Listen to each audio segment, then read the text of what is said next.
Dans cette vidéo, je vais vous donner mes 3 meilleurs conseils à appliquer avec le jeûne intermittent pour pouvoir maigrir beaucoup plus facilement et beaucoup plus rapidement. Beaucoup de personnes pensent que, il suffit juste, de s'arrêter de manger pendant 16 heures et de reprendre 2 repas normaux à peu près équilibrés, pour réussir à perdre du poids. Sauf qu'en réalité, ça fonctionne pas comme ça. Le jeûne intermittent, c'est vraiment une arme à double tranchant. C'est-à-dire que on peut très bien l'utiliser et perdre du poids vraiment, beaucoup plus facilement, comme on peut très mal l'utiliser et voire même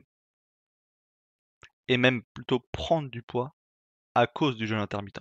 Donc là, on va voir du coup les 3 conseils, heu, pour bien adapter, pour bien formuler, on va dire, son alimentation avec le jeûne intermittent. Premièrement déjà, il faut comprendre hem, pourquoi le jeûne intermittent est un outil qui est extrêmement puissant pour perdre du poids. Hem, Tout simplement parce que, lorsqu'on s'arrête de manger, notre niveau d'insuline va baisser et lorsque notre niveau d'insuline baisse, on va plutôt être en mode déstockage. Par contre, dès lors qu'on va, apporter, dans l'alimentation, hem, dès lors qu'on va manger, dès lors qu'on va apporter plus de glucides dans l'alimentation, notre insuline va augmenter, fortement et là, du coup, on va être plutôt en mode stockage. Donc pourquoi je dis, d'avoir une alimentation cétogène pour faire du jeûne intermittent? Tout simplement parce que quand on a une alimentation qui est basée sur le sucre, sur les glucides, on va avoir comme source d'énergie, et ben, le sucre justement. Contrairement à l'alimentation cétogène où du coup on va brûler du gras comme source d'énergie. Du coup, le problème qu'on a si on fait du jeûne intermittent tout en ayant toujours une alimentation basée sur les glucides, c'est que même après 14, 16, 18 heures de jeûne, on va continuer quand même de brûler nos réserves de sucre. C'est comme ça, c'est physiologique, le corps ne sait pas brûler la graisse comme source d'énergie, lorsqu'on continue à manger des glucides. Donc même après 16 heures, 18 heures de jeûne, alors il va y avoir une petite partie qui va être brûlée, une petite partie de graisse qui va être brûlée, mais ça va être tellement infime que voilà, on peut avoir quelques résultats, mais ça va pas être mirobolant.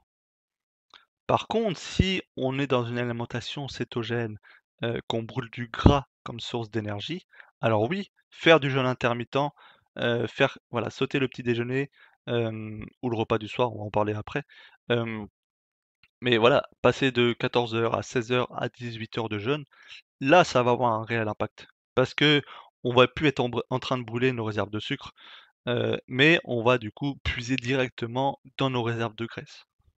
Donc associer le jeûne intermittent à l'alimentation cétogène, c'est vraiment, bah, la formule magique, pour perdre du poids vraiment facilement et rapidement.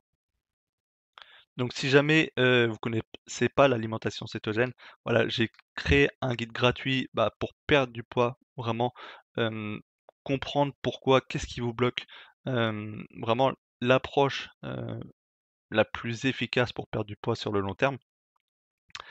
Et mettre en place du coup l'alimentation cétogène. J'ai mis le lien dans la description de la vidéo. Vous avez juste à mettre votre email, mettre votre prénom et vous recevrez tout du coup par mail. 2e conseil, ça va être de manger suffisamment. L'erreur que je vois le plus souvent, c'est des personnes qui commencent, le jeûne intermittent et qui ne répartissent pas l'équivalent du repas sauté sur les autres repas. Voilà, le jeûne intermittent, c'est pas sauter un repas. C'est manger sur une fenêtre de temps donné. C'est-à-dire que si vous sautez le repas du soir doit être réparti sur le repas du matin et le repas du midi. Sinon, on risque, bah, on se retrouve à avoir tous les mêmes problèmes qu'avec des régimes, avec des déficits caloriques, avec des régimes restrictifs, avec des régimes hypocaloriques. On va, sans s'en rendre compte, hem, bah, ralentir son métabolisme et quand le métabolisme ralentit, voilà, on va brûler de moins en moins, de calories, au quotidien, au repos et donc on va se retrouver avec un poids qui stagne. Donc d'un point de vue physiologique et de rythme circadien, c'est beaucoup plus physiologique de sauter le repas du soir.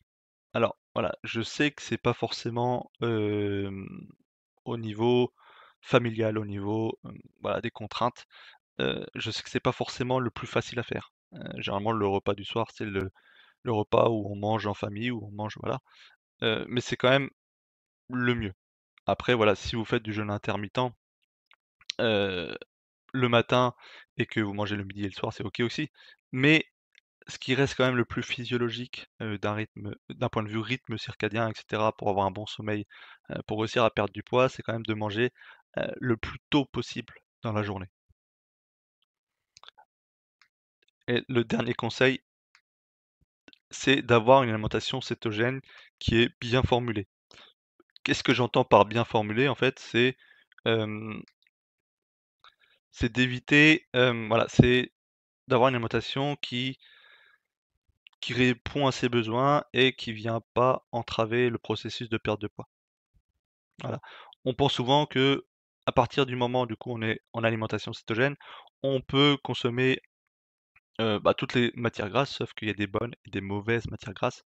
Par exemple, les huiles végétales riches en oméga 6, donc le colza, le tournesol, le pépin de raisin, toutes ces huiles, en fait, elles vont, être pro-inflammatoires, beaucoup trop riches en oméga 6 par rapport aux oméga 3 et donc on va avoir tendance à stocker et même stocker même particulièrement au niveau abdominal. Manger suffisamment de protéines, donc suffisamment de viande, de poisson, d'œufs, de fromage et d'autant plus, voilà, quand on fait du jeûne intermittent. Voilà, c'est important de manger à sa faim et comme on l'a vu, de manger suffisamment, hem, quand on fait le jeûne intermittent pour ne pas réduire son métabolisme et quand même de cuisiner maison le plus souvent possible avec des aliments bruts et éviter, voilà, même si on peut respecter une alimentation cétogène au restaurant, il y a toujours des huiles végétales, il y a toujours plein de petites choses qui vont, heu, qui peuvent poser problème. Alors je dis pas de, plus sortir, hein, mais je dis juste que plus c'est fait maison, plus c'est fait avec des aliments frais, bruts, mieux c'est. Et enfin le conseil bonus, qui peut véritablement, booster la perte de poids, de façon vraiment très efficace, c'est de faire du sport à jeun. Encore une fois, uniquement pour les personnes qui sont en cétogène. Je répète souvent que le sport ne fait pas maigrir. Le sport ne fait pas maigrir quand on mange des glucides. Tout simplement parce que le fait de faire du sport dans un contexte, où on mange des glucides, du sucre rapide, des sucres lents, quand on fait du sport, en fait, on va brûler nos réserves de sucre. On ne va pas brûler nos réserves de graisse. Même si on fait du cardio, même si, tout ce qu'on veut, c'est physiologique, c'est comme ça. Par contre, quand on est en alimentation cétogène, qu'on fait le jeûne intermittent, là, venir, faire du sport, ça a tout à fait sa place et c'est une très bonne chose, qui va pouvoir accélérer les résultats. Quand on est en alimentation cétogène, votre corps ne sait plus faire la différence entre la graisse que vous mangez via l'alimentation et la graisse que vous avez en stock sur vous. Donc à partir du moment où vous faites du jeûne intermittent et que vous allez avoir une dépense d'énergie qui va être supérieure, du coup en faisant du sport, et ben là, il va directement puiser dans ses réserves de graisse, pour fournir, cette énergie. Donc privilégier plutôt, voilà, plutôt le sport de force qui va vous permettre de, prendre en masse musculaire, hem et puis du coup, maintenir un métabolisme le plus élevé possible. Voilà, c'est tout pour cette vidéo. Surtout si ça vous a plu, n'hésitez pas à mettre un like, à vous abonner à la chaîne YouTube et si jamais vous avez besoin d'aide, voilà, de façon personnalisée, individuelle, j'ai créé un accompagnement, sur mesure pour vous. Vous avez juste à me contacter sur Messenger Il y a le lien du coup juste en dessous, dans la description de la vidéo aussi et je vous dis à bientôt pour une nouvelle vidéo.